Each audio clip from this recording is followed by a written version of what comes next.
dengan masa pemerintahan terpilih. Kita bahas langsung malam ini, sudah hadir di studio bersama saya adalah Wakil Ketua KPK Nurul Gufron. Mas Gufron, selamat malam. Selamat malam, Mbak Terima Putri. kasih atas waktu Anda malam hari ini bisa menjelaskan langsung malam hari ini karena cukup menyita perhatian. Jadi pastinya mengapa, dasarnya apa kemudian Anda mengajukan uji materi ini 6 bulan lalu ya? Ya, sekitar awal November baru dinyatakan selesai perbaikan di tanggal 12 Desember. 12 Desember. Dasarnya apa, Mas?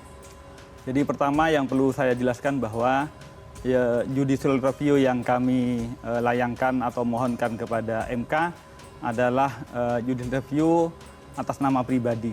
Itu perlu kami state dulu bahwa tidak berkaitan dengan KPK. Sebagai institusi tidak ya? Institusi, tetapi sebagai pribadi saya. Dan itu dilindungi ataupun difasilitasi berdasarkan Undang-Undang Dasar ya, pasal 24 ayat 1, 2 dan pasal 24C. Karenanya mari kita jalani proses judicial review ini sebagai sebuah proses hukum yang biasa saja.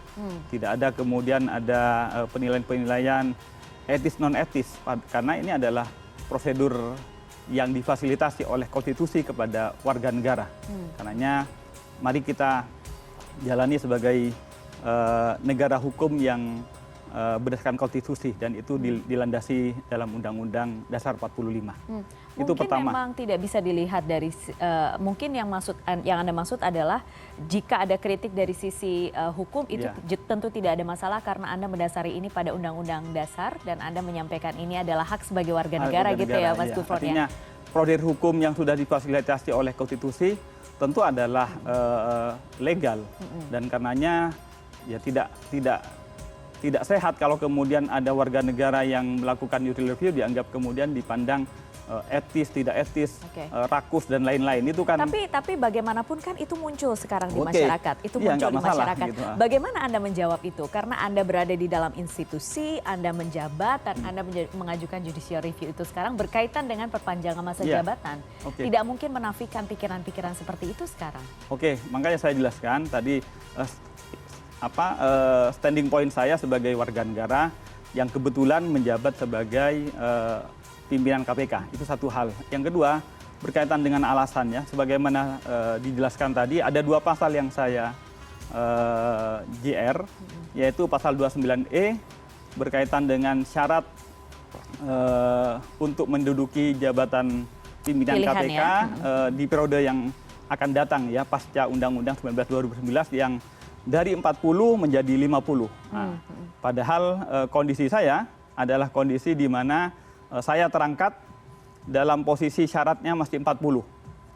Padahal di pasal 34 itu berkaitan dengan jabatan 1 kali periodisasinya adalah 4 tahun dan dapat dipilih untuk yang kedua kali.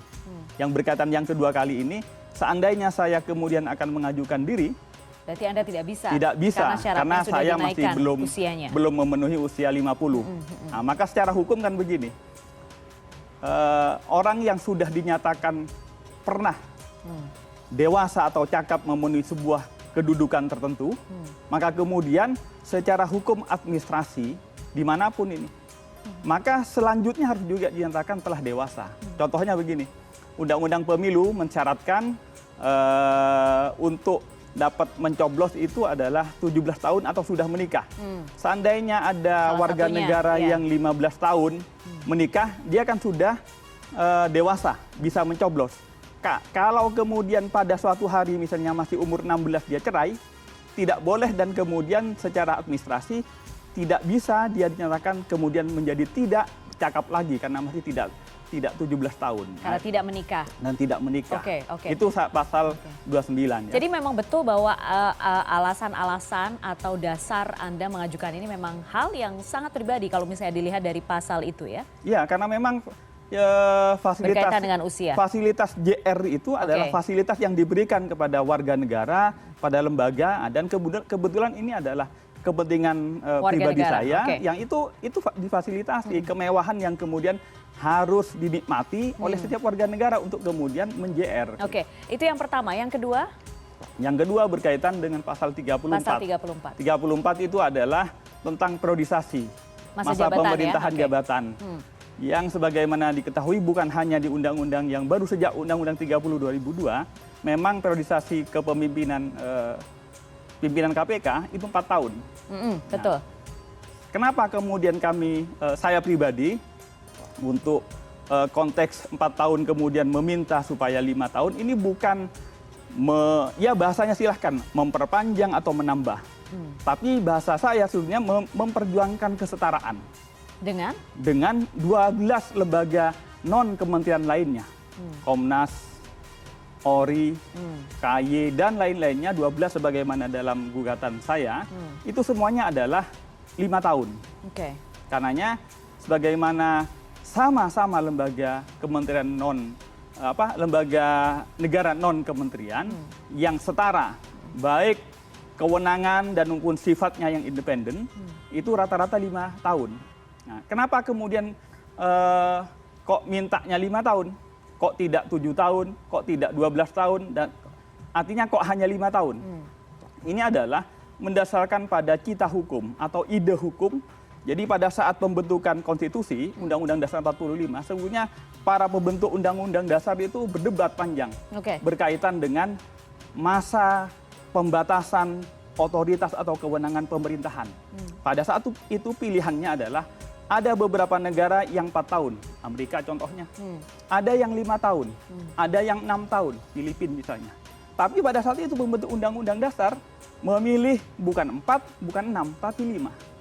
Oleh karena itu, maka ide atau cita hukum bangsa Indonesia mengenai tentang pembatasan kewenangan pemerintahan itu adalah 5 tahunan. Maka atas dasar itu, apalagi di Undang-Undang 19 2019 yang menyatakan bahwa KPK adalah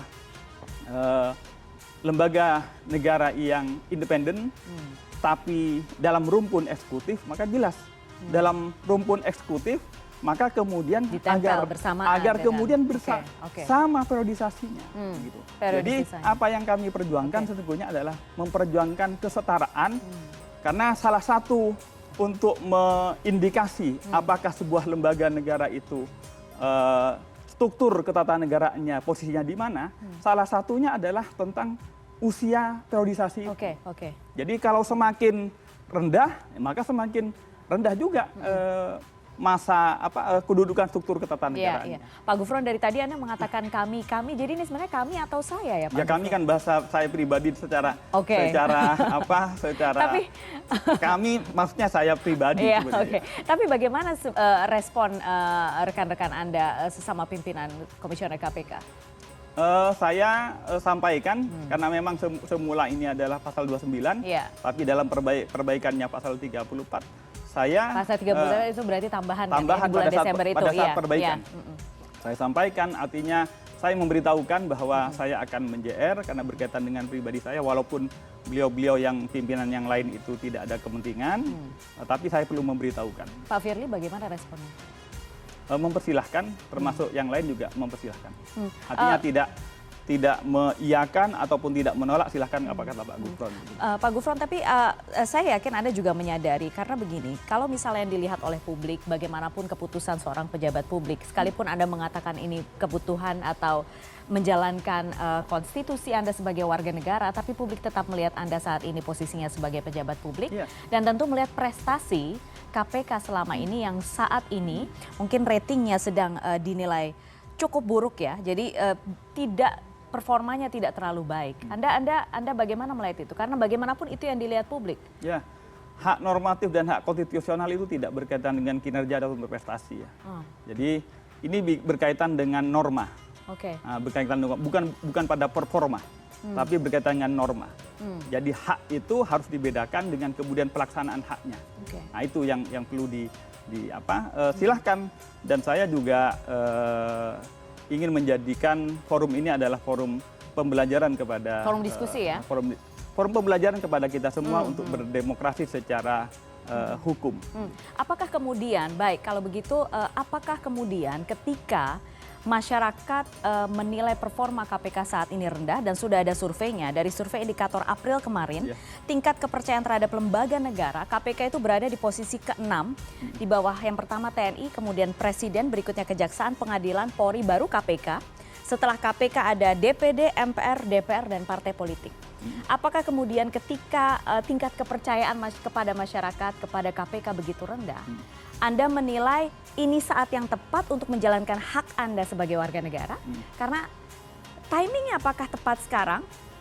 Sekali lagi begini, timing secara rating ataupun secara politis itu berbeda dengan timing hukum. Timing hukum itu berkaitan dengan legal standing.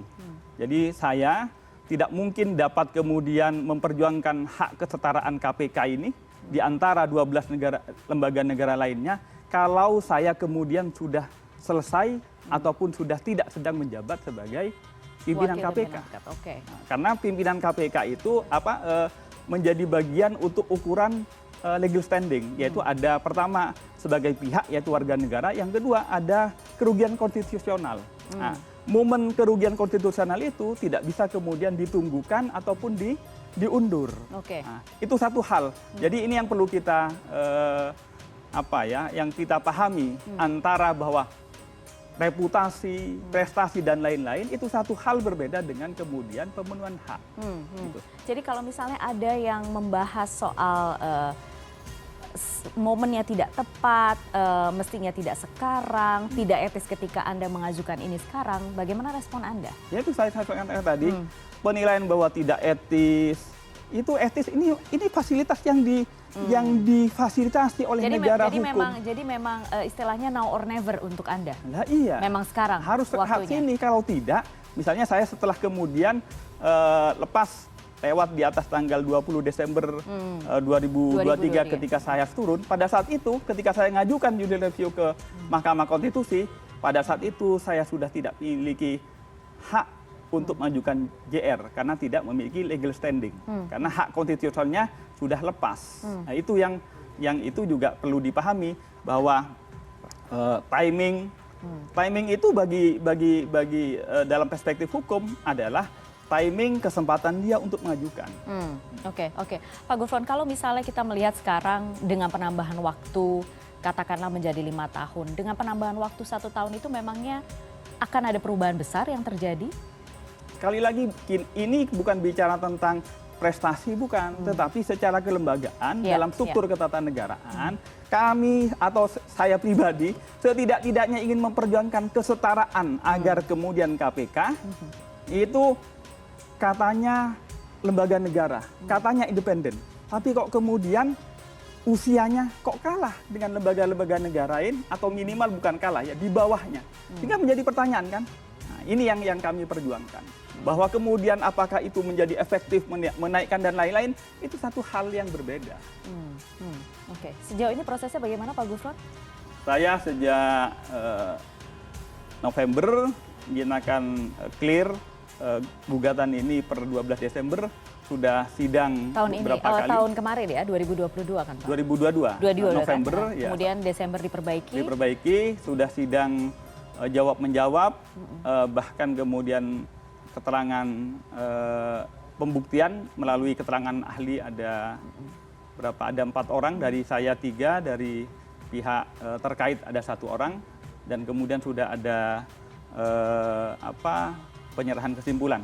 Tinggal kami menunggu sidang selanjutnya, yaitu pembacaan putusan. Jadi apakah setahun terakhir sebelum Anda selesai menjabat nanti akhir Desember tahun ini ya berarti ya Pak ya, akhir di KPK, itu berarti Anda apakah kemudian disibukkan dengan mengurus hal ini di Mahkamah Konstitusi? Tidak ada kesibukan, saya tetap bekerja seperti biasa karena apa yang saya ajukan itu tentu tidak saya sidang hadiri sendiri, tapi melalui kuasa hukum. Bagaimana dengan teman-teman penyidik KPK atau bawahan? Responnya bagaimana? Respon, jadi sesungguhnya pada saat proses sidang, selain dari tentu pemerintah dan juga DPR, dihadirkan pihak terkait. Pihak terkait ini adalah KPK, diwakili oleh Biro Hukum. Intinya dari KPK menyerahkan kepada putusan MK. Oke, baik Pak Gufron, kita lihat nanti apa yang akan terjadi. Berarti putusannya kira-kira akan keluar dalam beberapa waktu lagi ya Pak ya? Ya itu saya tidak tahu juga, ya mudah-mudahan secepatnya. Dan kami berharap tentu karena mestinya pimpinan KPK itu ketika akan berakhir, itu 6 bulan sebelumnya sudah ada pansel. Jadi kalau saya berakhir tanggal 20 Desember, logikanya tanggal 20 Juni. Maka mudah-mudahan sebelum tanggal 20 Juni. Oke, baik. Pak Gufron, terima kasih atas waktu Anda malam hari ini. Sudah menjelaskan kepada kami di CNN Indonesia. Mungkin masih belum bisa menjawab pertanyaan publik. Memuaskan pertanyaan publik berkaitan dengan etis atau tidak etis itu. Tapi paling tidak Anda sudah bersedia hadir dan mengonfirmasi beberapa hal. Sekali lagi terima kasih Pak Gufron malam hari ini sudah hadir. Sama-sama Mbak Putri juga.